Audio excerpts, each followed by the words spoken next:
నమస్తే అండి.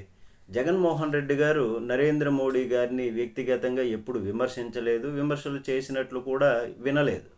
రాజకీయంగా విభేదించారు తప్ప ఈరోజు ఏపీలో బీజేపీ ప్రధాన రాజకీయ ప్రతిపక్ష పార్టీ కాదు.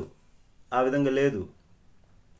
ఇంకా నరేంద్ర మోడీ గారు అంతర్జాతీయ యోగా డేని పురస్కరించుకొని విశాఖపట్నం వచ్చారు. జగన్మోహన్ రెడ్డిని ఒక విమర్శ చేయలేదు, ఆయన గురించి ఒక మాట మాట్లాడలేదు అనేటటువంటి చర్చ ఇప్పుడు సాగుతుంది.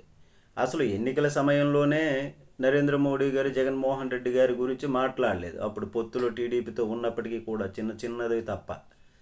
దానికి కారణం బీజేపీకి సమీప ప్రత్యర్థి జగన్మోహన్ రెడ్డి కాదు. ఎన్నికల్లో టీడీపీతో పొత్తు ఉంది అంతవరకు. అయితే జగన్మోహన్ రెడ్డి రాజకీయ ప్రత్యర్థి కాదు, బీజేపీకి సమీప ప్రత్యర్థి కూడా కాదు. అయితే బీజేపీకి సమీప ప్రత్యర్థి కాంగ్రెస్కు జగన్మోహన్ రెడ్డి విరోధి. వ్యక్తిగత గొడవలు లేవు, కానీ కాంగ్రెస్ నుంచి బయటకు వచ్చారు. ఏపీలో జగన్ ఎంత బలంగా ఉంటే కాంగ్రెస్ అంత బలహీనంగా ఉంటుంది. కాబట్టి తమ ప్రత్యర్థిని బలహీనపరచడానికి ఉపయోగపడేటటువంటి వ్యక్తులు కానీ రాజకీయ పార్టీలతో కానీ ఘర్షణ పెట్టుకోరు. స్నేహం ఉంటే ఉంటుంది, లేకపోతే లేదా పరిస్థితులను బట్టి. తెలంగాణలో కూడా ఎంతో కొంత ప్రభావం చూపిస్తుంది కదా. మరి అలాంటప్పుడు మోడీ గారు జగన్తో గొడవలు పెట్టుకునేంత వరకు వెళ్ళరు. మరి ఇక్కడ లాలూచీ కాదు, తమ రాజకీయ ప్రత్యర్థి కానీ వాళ్ళతో గొడవలు పెట్టుకునేటంత అమాయకులు మోడీ గారు కాదు. రాజకీయంలో ఏ పార్టీలో ఉన్నప్పటికీ, ఏ పార్టీలో పరిస్థితులు ఉన్న ఎలా ఉన్నప్పటికీ కూడా అందువల్లే జగన్తో రాజకీయ వివాదాలకు వెళ్ళరు. ఏపీలో బీజేపీ జగన్ను కొట్టేసి అధికారంలోనికి వచ్చే పరిస్థితి లేదు. ఆ విధంగా కూడా బీజేపీ గుమ్మనంగా ఉంటుంది. జగన్ గారికి కూడా ఒక రాజకీయ ప్రత్యర్థితో తప్ప దేశంలో ఎవరెవరితోనో పోట్లాడాలి, ఇంక వేరే రాజకీయ పార్టీలతో పోట్లాడాలి అనేటటువంటి నైజం లేదు. ఏపీలో జగన్ గారికి సమీప ప్రత్యర్థి టీడీపీ, దాన్ని ప్రభావితం చేసేది జనసేన. ఈ రెండు పార్టీలపైనే జగన్ గారు విమర్శలు ఉంటాయి. కూటమిలో 3 పార్టీలు: తెలుగుదేశం, జనసేన, బీజేపీ. ఎన్నికల హామీలు ఇచ్చారో ఆ ఎన్నికల హామీల్లో వైఫల్యం ఉంటే వచ్చినప్పుడు 90%, 100% టీడీపీని విమర్శిస్తారు, చంద్రబాబుని. కానీ ఒక 10% జనసేనను హామీలు అమలు చేయలేకపోతున్నారు, చూస్తూ ఊరుకుంటే ఎలా అనేటటువంటి విధంగా ఇట్లాంటి విమర్శలు చేస్తూ వస్తున్నటువంటిది. అయితే బీజేపీ గురించి ఒక్క విమర్శ కూడా ఉండదు.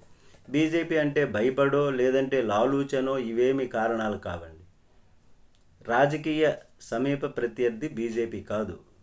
మీడియాతోనో లేదా దేశం దృష్టిలో పడాలనో లేకపోతే ఇతర విమర్శలు చేస్తే ఏదో నేను బయట ఫోకస్ అవుతానో కూడా అట్లాంటి నైజం కాదు. పైగా బీజేపీలో గొడవ పెట్టుకుంటే బీజేపీతో ఏం సాధించాలి, ఏం ఉపయోగం?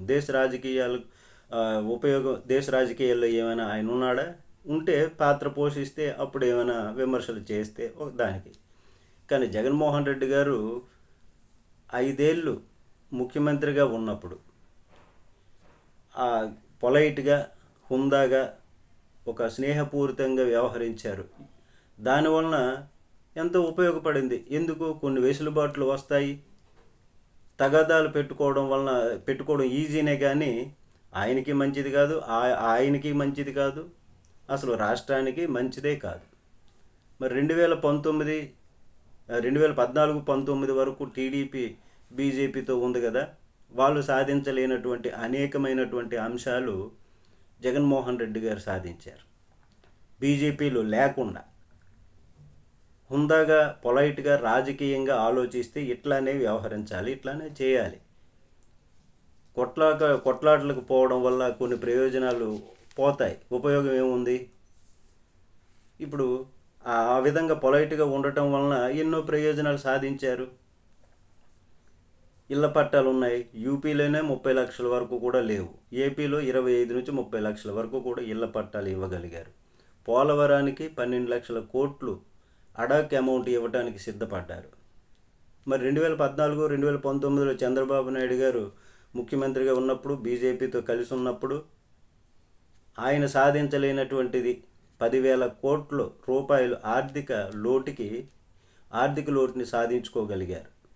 మెడికల్ కాలేజీలు పర్మిషన్లు వడివడిగా తెచ్చుకోగలిగారు, ఇంకా చాలా విషయాలు సాధించుకోగలిగారు ఈ విధంగా హుందాగా పొలైట్గా ఉండటం చేత, బీజేపీలో లేకుండా.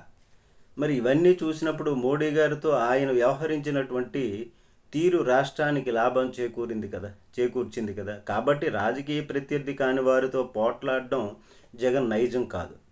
లేని ప్రత్యర్థిని సృష్టించుకొని గొడవలు పెట్టుకోవడం కాబట్టి ఇట్లాగా ఉండదు. కాబట్టి ఆయన బీజేపీతో గౌరవప్రదంగా ఉంటూ వస్తున్నాడు. మనతో అలా ఆయన ఉన్నాడు, ఆయనతో మనకెందుకు ఇంకా పోట్లాట గొడవ అనేటటువంటి విధంగా బీజేపీ కూడా చూస్తుంది. నమస్తే.